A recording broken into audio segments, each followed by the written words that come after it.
నమస్తే సార్. రాజధాని అమరావతిలో హైకోర్టు ఏర్పాటును నోటిఫై చేస్తూ రాష్ట్రపతి ఉత్తర్వులు వెలువరించాక మళ్ళీ కర్నూలులో హైకోర్టును ఏర్పాటు చేస్తామని రాష్ట్ర ప్రభుత్వం ఉత్తర్వులు ఇవ్వడాన్ని ఏ విధంగా చూడొచ్చంటారు? మరి ఇదే విషయంపై రాష్ట్ర అడ్వకేట్ జనరల్‌ని హైకోర్టు వారు ప్రశ్నించిన తర్వాత కర్నూలులో హైకోర్టు అనేది ఒక ప్రతిపాదన మాత్రమే అని చెప్పేసేసి రాయలసీమ వాసులకు ఒక ఝలక్ అయితే ఇవ్వడం జరిగింది. అంటే అసలు ఈ విషయం పైన మీ అభిప్రాయం ఏంటి? అసలు హైకోర్టుని కర్నూలుకి తరలించడం అనేది సాధ్యమయ్యే విషయమేనా అంటారా? మా హైకోర్టు వరకు చెప్తున్నామండి. మా హైకోర్టుకు సంబంధించి వాళ్ళు ఈ యాక్ట్ యొక్క రూపం చూడండి. యాక్ట్ యొక్క హెడ్ నోట్ మనం చూసినట్లయితే bill to provide decentralisation of governance and inclusive development of all reasons of the state of Andhra Pradesh.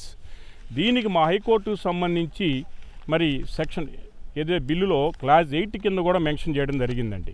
8(4) కింద, 3 and 4 కింద మా జ్యుడిషియల్కి సంబంధించి ఇది అంతా కూడా ఎట్టి పరిస్థితుల్లో కూడా ప్రెసిడెన్షియల్ ఆర్డర్ అనేటువంటి నోటిఫై అయినటువంటి హైకోర్టుని మేము ఎట్టి పరిస్థితులు రీలొకేట్ చేయడానికి స్టెప్ తీసుకుంటామని చెప్పేసి కూడా దీంట్లో పొందుపరచడం జరిగింది. మేము ఒకటే చెబుతున్నాం, గవర్నమెంట్ యొక్క గవర్నెన్స్ పవర్స్లో ఎక్కడా కూడా జ్యుడిషియల్కి సంబంధించినటువంటి ఏదైనా జ్యుడిషియల్కి సంబంధించినటువంటి ఎస్టాబ్లిష్మెంట్స్ కానీ ఇన్స్టిట్యూషన్స్ కానీ ఎక్కడా కూడా స్టేట్ గవర్నమెంట్కి పవర్ లేదు. ఎందుకంటే మనం చూసాం స్టేట్ రీఆర్గనైజేషన్ యాక్ట్ కింద ఇది ప్రెసిడెన్షియల్ ఆర్డర్ అయ్యి నేలపాడు అనే గ్రామాన్ని నోటిఫై చేసేసి ఈ హైకోర్టుని ఇక్కడ ఎస్టాబ్లిష్ చేయడం జరిగింది. దానికి సంబంధించి వాళ్ళు ఏమన్నా ఉంటే ప్రజల కన్విన్స్ అని అనుకున్నప్పుడు స్టేట్ గవర్నమెంటు మరి రాష్ట్రపతిని ఒక రిక్వెస్ట్ ద్వారా కోరటమే కానీ దాని ఒక బిల్లులో తయారు చేసి మరి ఈ హైకోర్టును కూడా లేదా హైకోర్టు ఎస్టాబ్లిష్మెంట్ను కూడా వాళ్ళ పరిధిలోకి స్టేట్ గవర్నమెంట్లో పరిధిలోకి వాళ్ళ పవర్స్లో తెచ్చుకోవడం అనేది ఇది చట్టవిరుద్ధం అవుతుంది. ఇది ఎట్టి వయసులో చెల్లనటువంటి యాక్ట్. సార్, సిఆర్డీఏ రద్దు అనేది చెల్లుతుంది అంటారు. ఎందుకంటే ఈరోజు సిఆర్డీఏని రద్దు చేసి అమరావతి మెట్రో డెవలప్మెంట్ అథారిటీ అని ఈరోజు కొత్తగా ఒకటి ప్రవేశపెట్టారు సార్. ఇది చెల్లుతుందండి సిఆర్డీఏ రద్దు అనేది? దాంట్లో ఎక్స్ట్రాగా ఏం పెట్టారు చెప్తాను. ఇప్పుడు మీకు అదే చెప్తానండి. సిఆర్డీఏ యాక్టు రద్దు చేశామని హెడ్ నోట్ ఒకటి మాత్రమే చూపించారు. సిఆర్డీఏ యాక్టు రద్దు చేస్తున్నామని చెప్తూ మరి దాని స్థానంలో 3 డెవలప్మెంట్స్ ఏరియాస్ అని చెప్పేసి అమరావతి అని, విశాఖపట్నం అని, కర్నూలు అని చెప్పేసి దాన్ని డెవలప్మెంట్ ఏరియా కింద రికగ్నైజ్ చేస్తూ దాని పరిధిలోనే దాన్నే కూడా 3 క్యాపిటల్ సిటీగా డివైడ్ చేస్తూ అని కూడా పొందుపరచడం జరిగింది. మేము ఒకటే అడుగుతున్నాం, ఏపీ సిఆర్డీఏ యాక్ట్ ఏర్పడ్డప్పుడు మరి ఇక్కడ క్యాపిటల్కు సంబంధించినటువంటి ఇష్యూ కాదు. ఇది ఒక లెజిస్లేటివ్కో, ఒక ఎగ్జిక్యూటివ్కో, ఒక జ్యుడిషియరీకి సంబంధించినటువంటి ఇష్యూ కాదు ఈ capital city. This is the capital city. Capital సిటీలో మరి 9 ఎకనామిక్గా డెవలప్ అవడానికి 9 సిటీలను కూడా డెవలప్ చేయడానికి ఆ రోజు నోటిఫై ఉంది. ఇక్కడ మాస్టర్ ప్లాన్ గురించి ఎక్కడా ప్రస్తావించలేదు. మాస్టర్ ప్లాన్ని డీనోటిఫై చేయాలంటే పెద్ద ప్రొసీజర్ అది ఎక్కడా కూడా మాస్టర్ ప్లాన్ని కనుక డీనోటిఫై చేయకుండా ఈ యాక్ట్ అనేది చెల్లదు. అట్లాగే రైతులకు ఇచ్చినటువంటి ఏదైతే ప్రామిస్ ఉందో, ప్రామిస్ ఆఫ్ ఎస్టావెల్, వాళ్ళకి ఇచ్చినటువంటి ప్రామిస్ కుదించటం అనేది ఈ యాక్ట్ ద్వారా అది చట్టవిరుద్ధం అవుతుంది.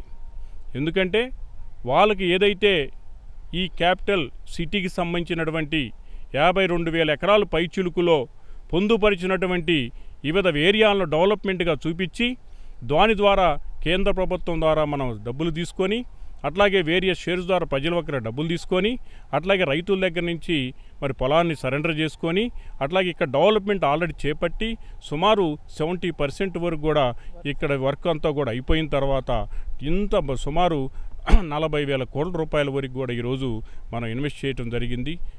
దాంట్లో కొంత పేమెంట్ జరగడం జరిగింది. అట్లాగే ఈ రాజధాని వచ్చిన తర్వాత నాట్ ఓన్లీ ఫార్మర్స్, ఇక్కడ ఎంతోమంది వివిధ ప్రాంతాల నుంచి హైదరాబాద్లో ఉండేవాళ్ళు పొలాలు అమ్ముకొని, వివిధ గ్రామాల్లో ఉండేవాళ్ళు పొలాలు అమ్ముకొని, వాళ్ళ సొంత ఆస్తులు అమ్ముకొని రేపు రాజధాని వస్తే కొంత ఏదో మనం కూడా డెవలప్ అవ్వదనే ఉద్దేశంతో ఇక్కడ ఇన్వెస్ట్ చేయడం జరిగింది. ఈ విధంగా చూసుకున్నట్లే ఆ డబ్బులన్నీ కూడా ఎక్కడ తెచ్చుకున్నారు?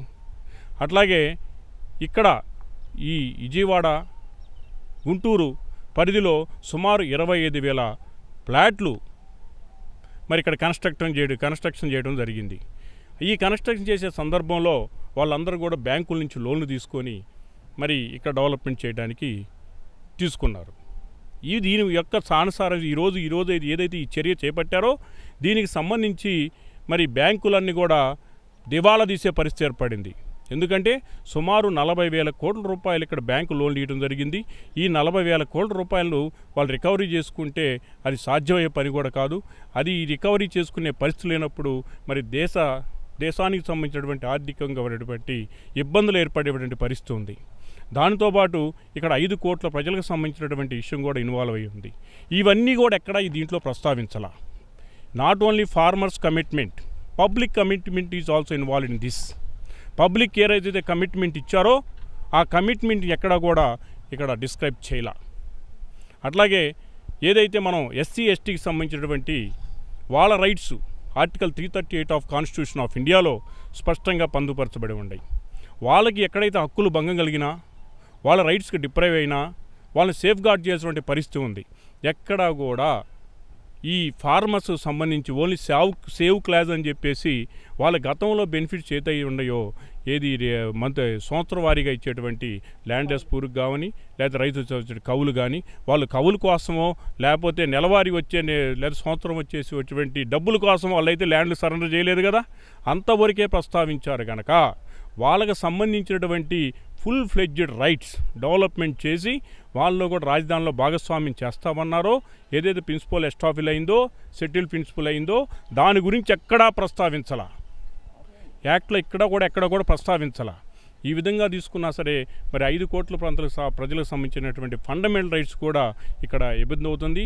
వాళ్ళు ఏదైతే స్టేట్స్ అండ్ ఆబ్జెక్టివ్ రీజన్స్ అని చెప్పి శివరామకృష్ణ కమిటీని పొందుపరిచారో అది ఆల్రెడీ దాన్ని డిస్కస్ చేసి అది సుప్రీంకోర్టులో కూడా దాన్ని తిరస్కరించిన పరిస్థితుల్లో ఈరోజు తీసుకొచ్చి మళ్ళీ దాన్ని ఒక యాక్ట్ రూపంలో తీసుకురావడం అనేది ఇది చట్టవిరుద్ధం అవుతుంది.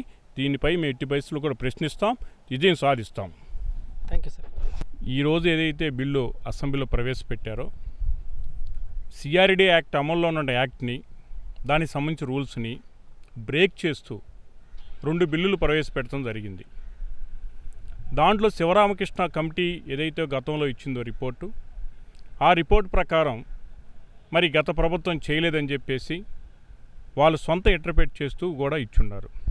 శివరామకృష్ణ కమిటీ రిపోర్ట్లో ఏదైతే 9 క్రైటీరియాస్ పొందుపరిచారో, ఒకటి ఈ కేంద్ర ప్రాంతంగా ఉన్నటువంటి విజయవాడ కానీ గుంటూరు ప్రాంతానికి సంబంధించి అని చెప్పేసి ఆ రోజు శివరామకృష్ణ కమిటీ రిపోర్ట్ అనుసంధానంగానే ఇచ్చడం జరిగింది. అట్లాగే కనెక్టివిటీ, వాటర్ ఫెసిలిటీస్, ఇంకా ఇతరటువంటి ముఖ్యాంశాలను కూడా దాంట్లో పొందుపరచడం జరిగింది. దాన్ని అవన్నీ కూడా పరిశీలించిన తర్వాతే ఆ రోజు సిఆర్డీ యాక్ట్ తయారు చేయడం జరిగింది. మరి శివరామకృష్ణ కమిటీ రిపోర్ట్ సంధానంగా ఆ రోజు అసెంబ్లీలో జరిగిన డిబేటింగ్ కూడా మనం పరిశీలించినట్లయితే శివరామకృష్ణ కమిటీ రిపోర్ట్ ఈరోజు ఏదైతే వాళ్ళు పొందుపరిచారో అసెంబ్లీలో ఏది స్టేట్స్ అండ్ ఆబ్జెక్టివ్ కింద అవన్నీ కూడా ఆ రోజు రివ్యూ చేయడం జరిగింది, ఆ రోజు ప్రశ్నించడం జరిగింది, వాటిని కూడా పరిశీలించడం జరిగింది. మళ్ళీ దాన్ని ఈరోజు అసెంబ్లీ రివ్యూ చేయడం అనేది ఎంతవరకు కూడా సమంజసం కాదు, అది చట్టవిరుద్ధం అవుతుందండి.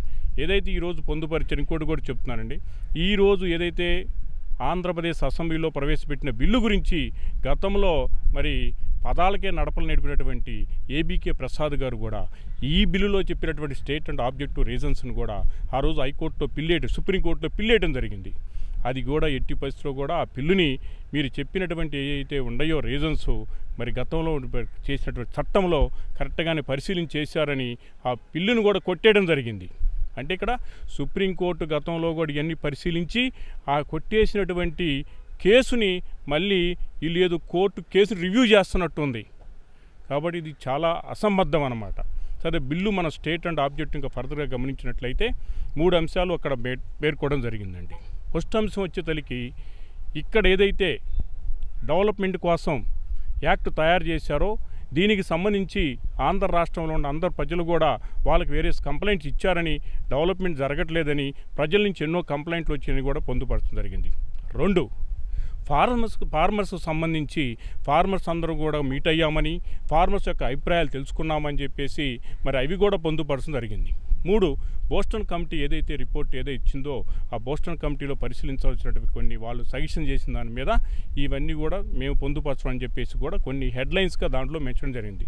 దానికి సంబంధించి నేను చెప్తానండి.